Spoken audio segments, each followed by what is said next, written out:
Ooh, headphones. Headphones. And they're blue for you. For me, I like them. These headphones are kind of weird because, I don't know, there was like this decorative element I put on them that I feel like would be uncomfortable on a head. But I was thinking about that. I was editing the footage, and I was like, we're just going to ignore that. What was it? Well, you'll see. It's just, I don't know, be somewhere near the sides of the head. You'll see. It doesn't matter. We should have a compilation of all the you'll sees, because every time you say you'll see, I feel prompted to say something more from it. But it's like, no, I do this every time, don't I? You have like twice. But you do it. You're making me. Yeah, it's just it's the call and response.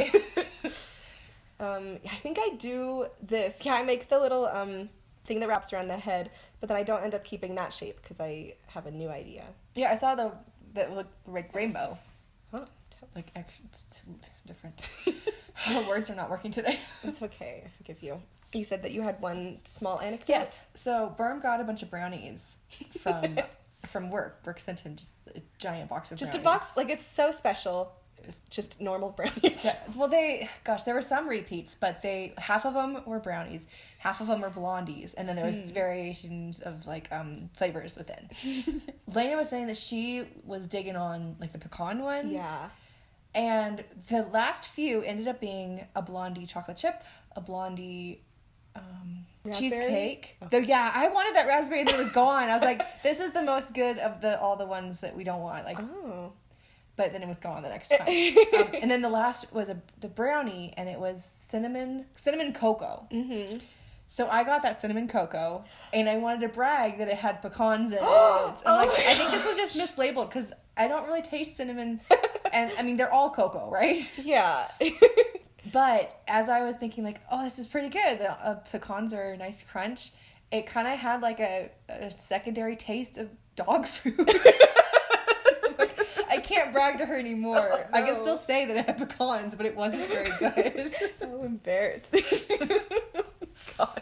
I hate when you're like, oh, this reminds me of something. It's like the flavor you identify is not a good one. No.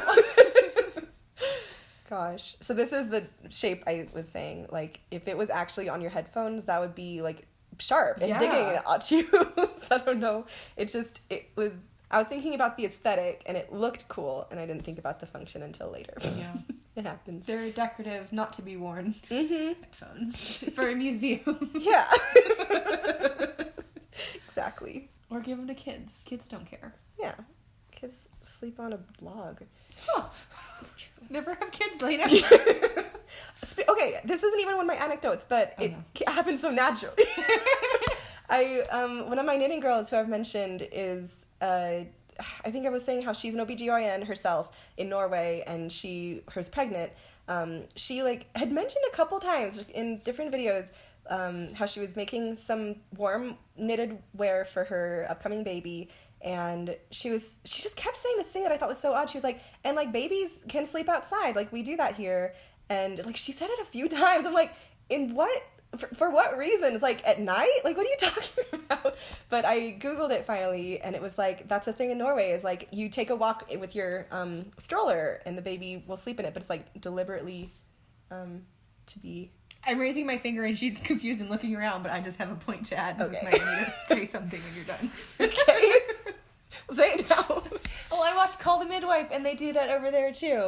They leave the babies outside to sleep and finish their naps and they can go in the house. Interesting. But there was a baby that was kidnapped out of their pram that way. And it's like, there are other people that like will come and like look at the babies and like, I don't feel like this is the safest thing to do. Huh. I don't like it one bit, but it just keeps happening frequently. Wow. Okay, in some of the pictures I saw when I was Googling, they were like unaccompanied, and I thought that was just like for the picture. I didn't realize. Interesting. Yeah. And it's like some of them are awake and crying and wanting help, and they're just ignored. Huh. They're safe in their pram outside. Well, the cold air is good for your lungs. Good for developing babies, what they say. Suppose. And I don't know if this was like a pastime thing or if it's a current times thing. It is in Norway. And they just are more protective and making it safe, but this seems neglectful. I don't know. I'd have to ask everybody. Yes. I don't have any friends in Norway. I had one anecdote. Oh, about the kids. So it's like anytime you talk about anything in front of the kids, it's like they want to be included in it. Where it's like, oh, I was looking at this thing on my phone earlier, and there's like, can I see it? It's like, you don't even have it on your phone. It's like, you're just talking about something you did earlier that day. It's like they really want to be included, and it's just a kid thing. Or, I mean, it's anybody really. I really liked this one moment where Shell was brushing Felicity's teeth and was checking a couple of them out because Felicity was saying that one of them is loose. And Shell was confirmed, like, yeah, that one's really loose. And Avery over to the side is like, can I wiggle it? Avery, like, only a mother can stick her fingers in the baby's mouth. Yes. It's not for you to do. He's just, he really wants to be part of that loose tooth business. Gosh, he's so, like, Felicity's losing them pretty early for her age, and, like, so it just means if he's not early for his age, he's gonna have to wait even longer than he'd want. Yep. He just turned 4, folks. It's not time for him to lose teeth yet. Not even quite.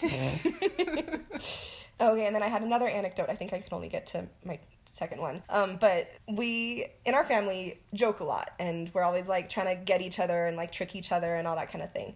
And earlier this week, Michelle was sawing some tree branches, and she needed to get some ones that were up higher, and the best way to do that was for her to hand me this.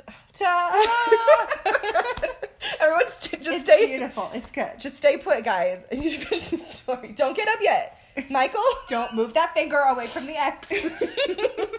So, Shell wants to get up higher in the tree. She doesn't care about getting a ladder. She's just gonna do it because she's strong.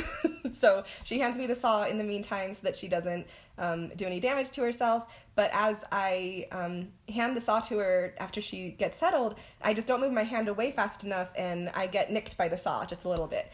And it's just funny because I either, like, gasp or I say, like, ow or something like that. And her first reaction, because we live in our family, is not, oh no, or are you okay? It was like, really? Because we're always tricking each other. So, like, she has to confirm that this is even a thing first. She can't trust me. And Elena's really subtle with being hurt, too. So I never really know. She doesn't want to advertise it sometimes. Like, you break a foot, she might, try to hide her limp to go in the house and just go to her room for a week. She wouldn't say it outwardly. I've never broken a bone in my life. I'm just thinking about when you, like, literally twisted your ankle. Oh my gosh. Or it's got hit underneath the bed frame or something, and you don't even want to say anything about it. Like, no, it's just, it hurts. Yeah, Berm's the one over there, like, I heard a crunch. I could see swelling up before my eyes. No, it's totally fine. Anyway, well, thank you everyone for sticking in. Come back next week. Thanks for watching. Ba-da-bum-ba-dum-bum.